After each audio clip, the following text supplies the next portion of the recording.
Assalamualaikum dan halo semuanya. Semoga kalian selalu sehat dan dilancarkan segala rezekinya dimanapun kalian berada.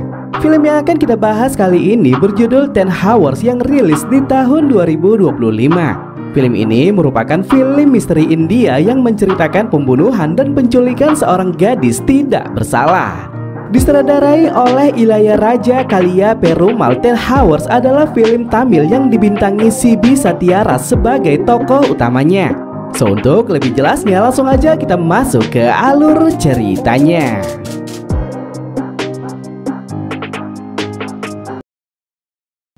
...2015 di kota Madurai, seorang pria tua datang ke kantor polisi mengajukan pengaduan kehilangan putrinya. Wakil inspektur bernama Kasro langsung mengambil dan menyelidiki kasus tersebut. Memulai investigasi, Kasro terlebih dahulu melacak lokasi terakhir berdasarkan nomor ponsel. Dan singkatnya diketahuilah gadis yang menghilang tersebut ternyata telah meninggal dunia akibat diperkaos secara brutal. Menelusuri lebih jauh didapatkan identitas pelaku yang ternyata adalah atasan Kasro sendiri. Dan sadar jika hukum tidak bisa berlaku adil, Kasro langsung mengeksekusi si pelaku tanpa diketahui orang lain. Tahun 2024, Kasro yang sudah menjadi inspektur polisi kembali mendapatkan laporan pengaduan orang hilang. Seorang kakek dan menantu perempuannya melaporkan putri mereka bernama Cynthia yang menghilang secara misterius. Menurut kesaksian sang ibu, Cynthia pergi ke pusat bimbel sejak tadi pagi. Namun anehnya pihak bimbel malah mengkonfirmasi jika Cynthia tidaklah hadir. Kasro yang sudah tiba di lokasi menemukan sebuah kejanggalan di mana lampu jalan yang dilalui korban ditemukan banyak ulat bulu. Dan ulat bulu tersebut juga ditemukan di rumah kosong yang tak jauh dari sana.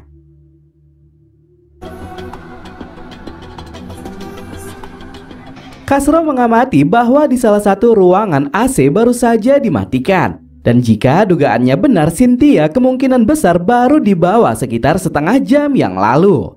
Melalui scene flashback, dugaan Kasro ternyata sangatlah tepat. Cynthia yang hendak pergi ke pusat bimbel tiba-tiba dilempar ulat bulu oleh orang tak dikenal.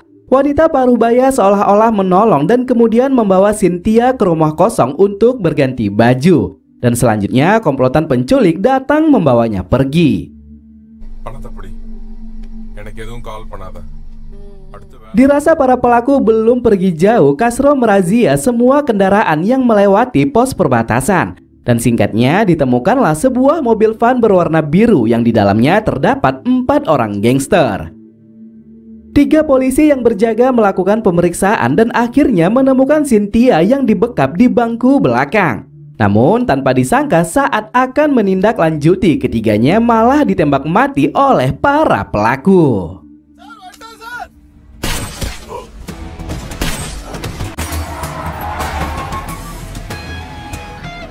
Kasro mengamati bahwa di gerbang beri terdapat kelupasan cat warna biru yang dipastikan akibat goresan mobil si pelaku. Dan tanpa menunggu lama, Kasro segera menginformasikannya ke pos pemeriksaan selanjutnya.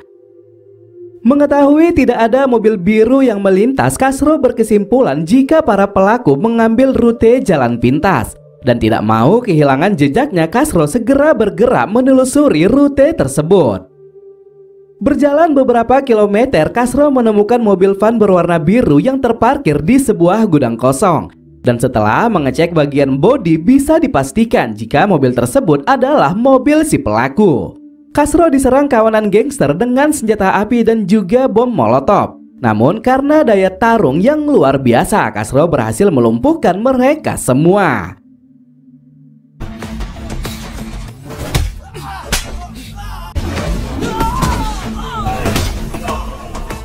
Ketua geng yang diinterogasi mengatakan jika mereka menculik Cynthia lantaran diberi uang yang sangat banyak. Dan faktanya mereka tidak mengetahui siapa yang memerintahkannya. Sebelum Kasro tiba di sini, ketua gangster mengatakan jika Cynthia sudah dipindahkan ke mobil lain. Dan saat ini mereka juga tidak mengetahui di mana korban dibawa pergi. Lantaran sudah membunuh 3 polisi dan menculik gadis tidak bersalah, Kasro yang sangat geram langsung mengeksekusi para pelaku dengan sangat beringas. Pusat pengaduan polisi mendapatkan telepon dari seorang pria yang memberitahu jika di dalam bus travel bernama Tim Pony terdapat seorang wanita yang disiksa. Pria tersebut kemudian memberitahu plat nomor dan juga lokasi kejadian. Namun sayang, sebelum memberitahu identitasnya, panggilan yang dilakukan tiba-tiba terputus. Halo? Lain lagi nggak? Berita wanita yang disiksa tersebar luas dan akhirnya sampai kepada Castro. Dan menyangka kalau wanita tersebut adalah Cynthia, Castro langsung bergegas ke lokasi. Setelah keluar dari pintu tol, bus yang dimaksud diperintahkan berhenti untuk dilakukan penyelidikan. Namun tanpa disangka, kepolisian bukan menemukan seorang wanita yang disiksa, melainkan mayat seorang pria bernama Jeva. Setelah ditelusuri, Jeva ternyata adalah pria yang membuat laporan ke pusat pengaduan. Dan dirasa ada yang tidak beres, Castro akhirnya menahan semua penumpang termasuk supir dan juga kondektor bus. Dokter forensik diperintahkan segera melakukan postmortem untuk mengetahui penyebab kematian Jeva. Dan di sisi lain, kepolisian berhasil menemukan sebuah pisau yang jatuh di bawah bangku Jeva. Castro mengambil semua sidik jari dan memeriksa latar belakang setiap penumpang. Dan agar investigasi berjalan maksimal, Castro menahan semua ponsel agar tidak ada kejadian yang tidak diinginkan.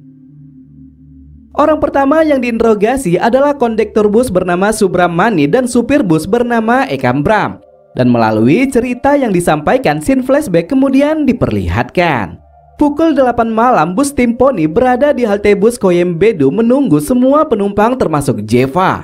Dan sebelum memulai perjalanan, pria bernama Aditya mengambil gambar untuk diupload ke media sosial. Entah kali pertamanya menaiki bus Tim Pony, Aditya tampak bersemangat dan mengambil foto selfie bersama penumpang lain. Ia juga melakukan selfie bersama Subramani dan juga Ekambram. Dalam daftar penumpang, bus seharusnya berhenti di halte Asok Nagar karena ada penumpang wanita bernama Janani yang seharusnya ikut di bus tersebut. Namun kenyataannya Janani tidak berada di sana. Subramani mengatakan kalau mereka sudah menelpon Janani di pukul 9 malam. Dan karena ponselnya tidak aktif, mereka pun melanjutkan perjalanan setelah menaikkan 2 penumpang pria.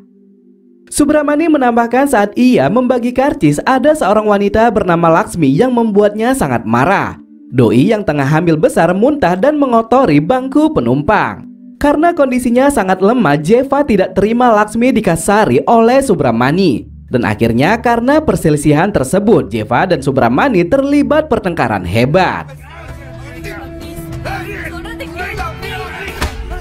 Usut punya usut, Jeva ternyata menaiki bus Tim Pony bersama kekasihnya bernama Divya. Dan selanjutnya Divya dipersilahkan menceritakan semua yang ia ketahui. Divya berasal dari keluarga terpandang, tidak mendapatkan restu menjalin hubungan dengan Jeva. Ayahnya yang merupakan petinggi pemerintah memaksa Divya menikah dengan pria lain. Divya memberitahukan hal tersebut kepada Jeva yang akhirnya setelah menimbang-nimbang, Jeva setuju dengan tawaran Divya yang mengajaknya kawin lari.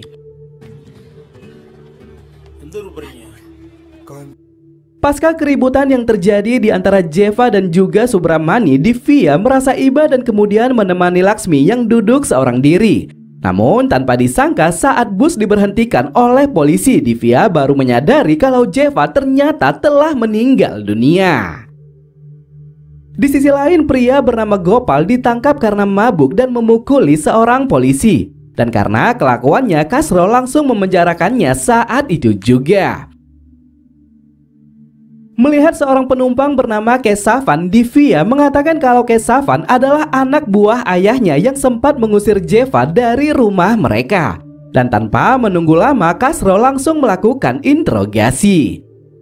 Kesavan mengaku kalau ia melihat Jeva dan Divya menaiki bus Tim Pony di halte Koyembedu. Dan setelah melaporkannya, ayah Divya memerintahkan Kesavan mengikuti mereka.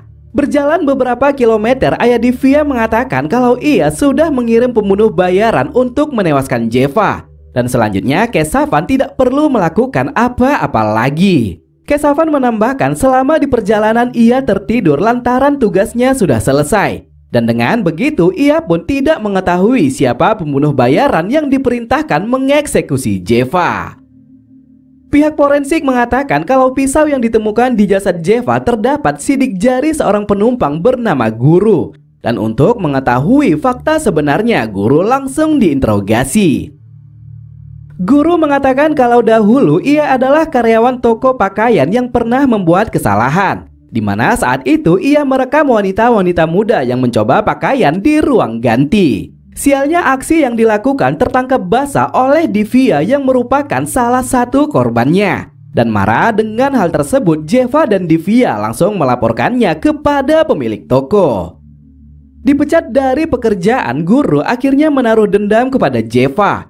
Dan tanpa disengaja ketika melihat Jeva menaiki bus di halte Koyembedu, Guru berpikir jika ini adalah waktu yang tepat untuk melakukan balas dendam. Dikala penumpang lain sedang tertidur, Guru mengeluarkan pisau dari dalam tas dan berjalan pelan ke arah Jeva. Namun tanpa disangka saat ingin melakukan pembunuhan, Jeva malah sudah tewas dengan luka tusukan di bagian leher. Intinya Guru menegaskan kalau dia bukanlah pelaku pembunuhan Jeva. Ia tidak tahu siapa yang membunuhnya karena sebelum beraksi ia sedang tertidur selama di perjalanan. Kasro mendapatkan telepon dari kantor polisi Valasarakam yang mengatakan jika dua penumpang bernama Satis dan juga Prakas adalah pembunuh bayaran. Dan usut punya usut keduanya adalah dua penumpang pria yang naik di halte bus Asok Nagar. Dengan penuh kejujuran, Satis mengatakan kalau mereka memang mendapatkan perintah mengeksekusi Jeva. Namun sebelum melakukan aksinya, Jeva ternyata sudah tewas terbunuh. Sama seperti Guru, Satis dan juga Prakas mengatakan kalau mereka sempat tertidur selama di perjalanan. Sehingga dengan begitu mereka pun tidak mengetahui siapa pembunuh sebenarnya. Dokter forensik mengatakan jika Jeva dibunuh saat tidak sadarkan diri. Dan hal tersebut terlihat dari kuku tangannya yang tidak terdapat bekas perkelahian ataupun perlawanan. Jeva mendapatkan luka tusukan sebanyak 3 kali di bagian leher. Dan melihat ciri-cirinya, pelaku kemungkinan tidak menggunakan pisau melainkan sebuah obeng yang cukup panjang. Menurut analisa kilatnya, dokter forensik menambahkan jika Jeva kemungkinan besar diberi obat penenang dengan dosis tinggi. Sehingga ketika dibunuh ia tidak bisa melawan sampai pelaku berhasil menewaskannya.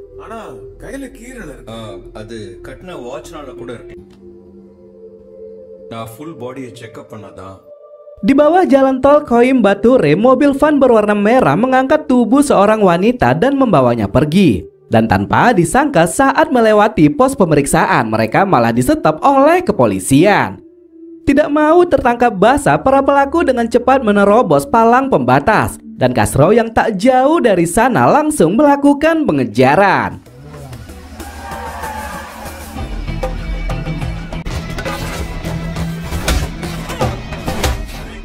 Berhasil melumpuhkan para pelaku, Kasro kemudian membuka bagasi belakang dan menemukan seorang wanita. Disangka wanita tersebut adalah Cynthia, ternyata wanita yang ditemukan adalah penumpang bus yang tak lain adalah Janani.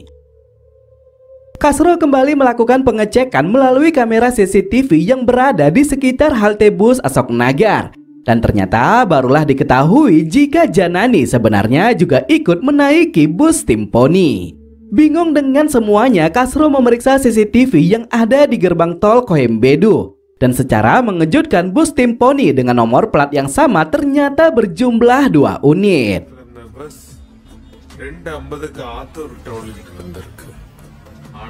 Kembali mendatangi bus Timponi yang dibawa oleh Ekambram, Kasro akhirnya menemukan 2 bukti penting yang mengarah ke pembunuhan Jeva.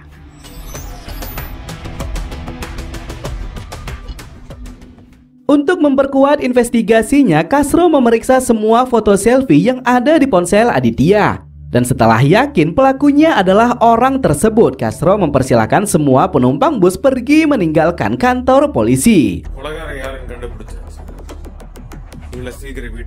Pelaku pembunuhan Jeva ternyata adalah supir bus Ekambram. Di kotak perkakas satu-satunya benda yang menghilang ternyata adalah obeng. Dan karena benda tersebut adalah senjata pembunuhan, Ekambram pasti sudah membuangnya setelah membunuh Jeva. Dari foto selfie yang diambil Selvam, Ekambram ternyata menggunakan 2 kemeja yang berbeda. Sebelum bus berjalan, ia menggunakan kemeja dengan kancing 2 lubang. Namun setelah bus diberhentikan, ia menggunakan kemeja dengan kancing 4 lubang. Intinya karena kemejanya berlumuran darah, Ekam Bram segera mengganti kemeja dengan kemeja cadangan untuk menghilangkan jejak dari polisi. Setelah dipaksa berterus terang, Ekam Bram akhirnya mengakui semua perbuatannya. Ia menceritakan fakta pembunuhan Jeva dan 2 unit bus tim Poni dengan nomor plat yang sama. 2 bus yang berjalan secara bersamaan ternyata dilakukan untuk mengelabui pihak kepolisian karena menyelundupkan barang ilegal. Terkait Janani, Ekam Bram mengatakan kalau korban memang seharusnya naik di bus yang dibawanya. Namun karena mereka terlambat sampai di halte Asok Nagar, Janani malah menaiki bus yang membawa barang ilegal. Supir bus bernama Kali tidak bisa berbicara banyak lantaran Janani memaksa untuk ikut. Dan karena tidak mau ribut, Kali mengiyakannya. Bersama kondektur bernama Balu, Kali memutuskan mengeksekusi Janani. Namun dalam aksinya, Janani malah melakukan perlawanan yang membuat mereka sedikit kesusahan. Sempat melihat bus Kali berhenti di tengah jalan tol, Ekam Bram bertanya mengapa mereka berhenti. Dan setelah diceritakan tentang Janani, Ekam Bram memerintahkan Kali segera melanjutkan perjalanan dan mendahulinya. Namun di saat yang bersamaan, Jeva yang belum tertidur malah menyaksikan Janani disiksa oleh Balu dari jendela bus. Dan dirasa sangat urgent, Jeva langsung melaporkannya kepada Ekam Bram. Melihat sikap Ekam Bram yang sepertinya tidak peduli, Jeva akhirnya menelpon pusat pengaduan polisi. Namun setelah menyebutkan nomor plat dan lokasi kejadian, ponselnya langsung mati karena tidak memiliki daya. 5697 sir. Dalam hati, Ekam Bram sudah sangat gelisah dan berniat mengeksekusi Jeva. Dan dengan penuh hati-hati, Ekam Bram langsung menyusun rencana melakukan aksi pembunuhan. Memasukkan 4 obat tidur ke botol minuman, Ekam Bram kemudian membangunkan Subramani yang sedang tertidur. Dan selanjutnya ia menawarkan minuman tersebut kepada Subramani dan juga Jeva. Di momen ini terungkap juga jika Subramani tidak mengetahui tindakan kriminal yang dilakukan oleh Ekam Bram. Ia tertidur saat Ekam Bram melakukan pembunuhan kepada Jeva. Karena kondisinya sudah sangat pusing, Ekam Bram meminta Jeva kembali ke tempat duduk. Dan sadar tidak mungkin melakukan pembunuhan tanpa bantuan orang lain, Ekam Bram meminta Kali menurunkan Balu.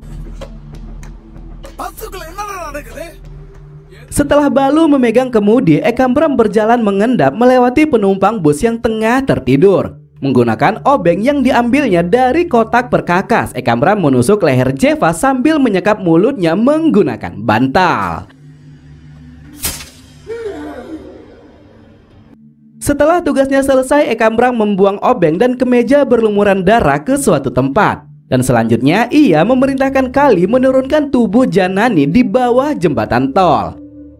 Terkait motifnya, Ekam Bram mengatakan kalau ia dibayar mahal oleh seorang tokoh politik. Namun belum sempat menyebutkan nama serta barang ilegal yang mereka selundupkan, Gopal langsung menembak mati Ekam Bram. Salah satu personil polisi dengan cepat mengeksekusi Gopal lantaran sudah mengarahkan pistolnya ke arah Kasro. Dan melalui scene flashback ternyata Gopal juga merupakan orang suruhan yang diperintahkan membunuh Ekam Bram jika buka mulut. Kembali melanjutkan penyelidikan, Kasro akhirnya menemukan bus yang dibawa oleh Kali. Namun tanpa disangka baik Kali maupun Balu, keduanya ternyata sudah tewas dengan cara mengenaskan.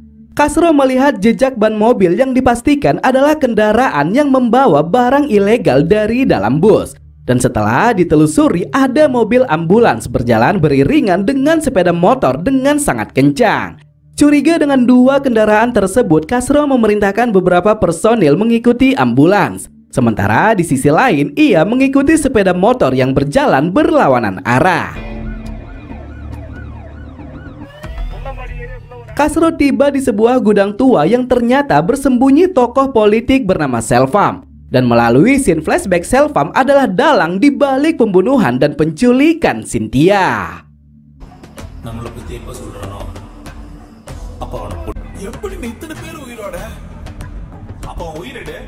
Kasro segera menghajar habis Selvam dan semua anak buahnya. Dan selanjutnya ia pun berhasil menyelamatkan Cynthia yang disekap di gedung tersebut.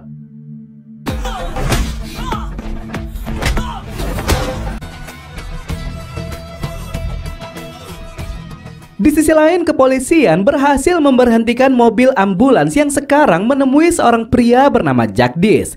Dan usut punya usut, Jagdish ternyata adalah orang tua Cynthia yang berprofesi sebagai ketua KPU. Melalui scene flashback diperlihatkan kalau Selvam telah membunuh lawan politiknya untuk mendapatkan kursi kekuasaan. Dan selanjutnya ia menciptakan kertas suara yang isinya 80% memenangkannya. Surat suara yang sudah disusun rapi diselundupkan dengan bus tim poni menggunakan plat palsu agar tidak terlacak polisi. Dan selanjutnya surat suara tersebut diserahkan kepada Jagdish untuk digantikan ke surat suara asli. Jagdish tidak punya pilihan lain lantaran Selvam mengancam keselamatan putrinya. Dan akhirnya dengan sikap pasrah, Jagdish terpaksa mengikuti semua perintah yang diberikan.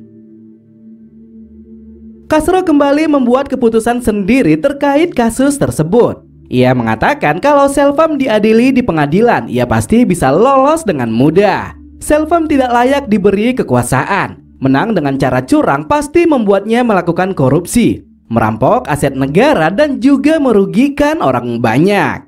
Pada akhirnya karena perbuatan jahatnya, Kasro lebih memilih mengayunkan senjatanya dan melepaskan timah panas yang membuat Selvam tewas seketika.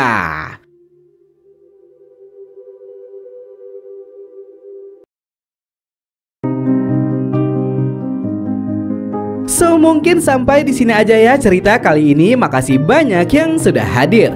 Jika ada kata-kata saya yang salah, mohon dimaafkan. Saya Ahmad pamit undur diri. Tetap hidup sehat. Thanks for watching and see you to the next video. Bye bye.